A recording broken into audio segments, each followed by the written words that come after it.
Patricia Gibson.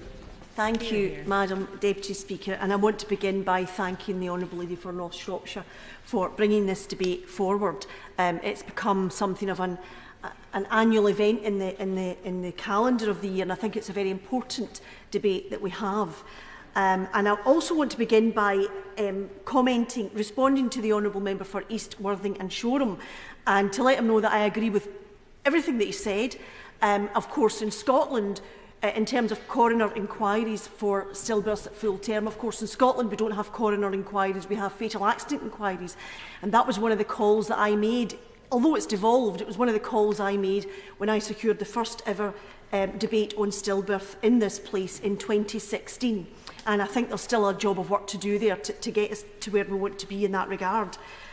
And I always want to participate in this debate every year because I do think it's an important moment, a very difficult moment, but an important moment in the parliamentary calendar. And I think it's significant that the theme this year is the implementation of the findings of the Ockenden report in Britain, because I think that report was actually very important. We all remember concerns raised in the past about East Kent neonatal services and Morecambe Bay Hospital. And today, the focus on the work undertaken by Donna Ockenden, who led the Ockenden maternity review into the care provided by Shrewsbury and Telford Hospital NHS Trust, really matters. And I know that Donna Ockenden is currently conducting an active investigation into maternity services at Nottingham University Hospital. And that comes in the wake of the fact that in the past we have known about concerns raised about a further 21 NHS trusts in England with a mortality rate which was over 10% more than the average for that type of organisation, higher than expected rates of stillbirth and neonatal death. But just to be clear, I don't for 1 minute suggest that this is not a UK-wide problem, as I know very much to my personal cost. And the Minister will know that concerns remain that despite a reduction in stillbirths right across the UK, they are still too high compared with many similar European countries, and there remain significant variations across the UK. And these variations remain a concern. Now, we know that they probably are exacerbated by the socio-economic well-being of communities. We know that inequality is linked to higher stillbirth rates and poorer outcomes for babies. And of course, the quality of local services is also a huge factor, and this needs to continue to command our attention. But I remember when the Ockenden report was published earlier this year. The report catalogued mistakes, failings compounded by cover-ups. And at that time, I remember listening to parents on the news and hearing about what they had been through, the stillbirths they had borne, the destruction it had caused to their lives, the debilitating grief, the lack of answers, the dismissive attitude of those who they had trusted to deliver their baby safely after the event. Now, I don't want to again rehearse the nightmare experience I had of stillbirth, but every single word of those parents when that report hit the media, every single word of what they said brought it back to me that I had exactly the same experience when my son, baby Kenneth, was stillborn on the 15th of October 2009, ironically, Baby Loss Awareness Day. And that stillbirth happened for the same reasons that the parents described in the wake of the Ockenden report. Why are we still repeating the same mistakes again and again? And I have a theory about that, which I'll go on to in a moment. But it's entirely down to poor care and failings and a dismissive attitude, which I experienced when I presented in clear distress and pain at my due date, suffering from a very extreme form of preeclampsia called HELP syndrome. And I remember all of it, and particularly so when I hear other parents speaking of very similar stories. I remember all of it as though it were yesterday, even though it is now 14 years later. And I heard parents saying the same thing, describing the same things that happened to me. And I'm just in despair that this continues to be the case. And I hope this isn't the case, but I fear I will hear it again from other parents because it's not improving. And I alluded to that in my intervention to the honourable gentleman, and I'll come back to that. And while we're on the issue of maternal health, it is not the case that parents are being, expectant mothers are being told that when they develop preeclampsia, which is often linked to stillbirths, they are not being told that that means they are automatically at greater risk of heart attacks. They are at greater risk of strokes. Nobody is telling them that they are exposed to this risk. I didn't find out until about 5 years after I came out of hospital. So where is the support? Where's the long-term monitoring of these women? This is another issue I've started raising every year at Baby Loss Awareness Debate. We're talking about maternal care. We should be talking about long-term maternal care and monitoring the health of the women who develop preeclampsia. On that point, I will indeed. I thank the Honourable Lady for her intervention. She's making a very personal speech to the House, and I'm sure we're all listening intently. I wonder if she'll join me in paying tribute to the wonderful charity that sells my constituents, Baby Loss Retreat, based in Glasgow. And they're helping people through the most traumatic of times, and they're making a real difference to families. And will she join me and them in the call to ask this place in the government here to make available a register for certification for babies who have been lost within 24 weeks of pregnancy. This has already been implemented by the Scottish Government, and it means so much to these families coming to terms with such loss at tragic times. I thank my honourable friend for his intervention, and I can see that the Minister was listening carefully to that, and I'm sure she'll want to take that back to her colleagues in Cabinet who can make take the kind of action that would allow parents who wanted a certificate before 24 weeks to have one. And I also share his view that the charitable work in supporting parents, both mums and dads, and indeed grannies and grandfathers, where a loss, a stillbirth happens, that they are provided with the kind of support, local support, sensitive support that they need, because it isn't always forthcoming from the NHS. So I think when people try to regroup after that kind of loss, that ongoing support in the community is really important. But we are seeing too many failings in maternity failings, and now we have deep concerns being raised about Nottingham University Hospital's NHS Trust. Now, I understand that that trust faces a criminal investigation into their maternity failings, so I won't say any more about it, Madam Deputy Speaker. But the problem is that when failures happen, and this for me is the nub of the matter, when the failings happen, as in my case it happened at the Southern General in Glasgow, now renamed the Queen Elizabeth Hospital, lessons continue not just to be unlearned, but actively shunned. In my case, and I feel quite confident that I'm speaking on behalf of so many parents who have gone through similar things, there is active hostility towards questions raised about why your baby died. For me, I was dismissed. Then upon discharge, attempts were made to ignore me.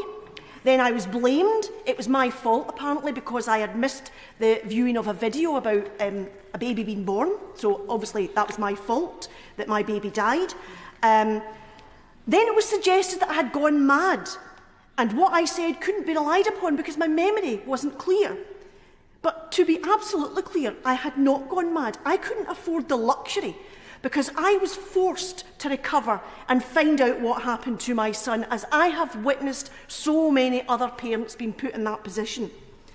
And it's true that when this happens to you, you're not always conscious after a stillbirth. It's certainly in my case, there's a whole range of medical staff at all levels gathered around me, scratching their heads while my liver ruptured, and I almost died alongside my baby. Indeed, my husband was told to say his goodbyes to me because I wasn't expected to live. And the whole time, the level of denial, the complete inability to admit and recognise that serious mistakes had been made, which directly led to the death of my son and almost cost my own life. And I know that that's the case because I had to commission 2 independent reports because nobody else in the NHS would help me. This evasion is not unusual. That's the problem. This evasion, these kind of evasions and tactics are straight out of the NHS playbook, wherever it happens in the UK, and it's truly awful. Now, I understand that health boards and health trusts want to cover their backs when things go wrong. But if that is the primary focus, and sadly it appears to be the primary focus, where is the learning? Perhaps that's why so many babies are stillborn and their stillbirth could be prevented. If you cannot admit when mistakes are made, how can you learn from them? Now, I've heard people in this chamber today, Madam, saying that we don't want to play a blame game. Nobody wants to play a blame game, but everybody is entitled to accountability.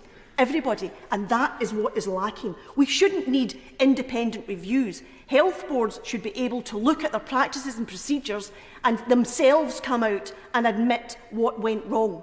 It shouldn't require a third party. Mothers deserve better, fathers deserve better, and our babies certainly deserve better.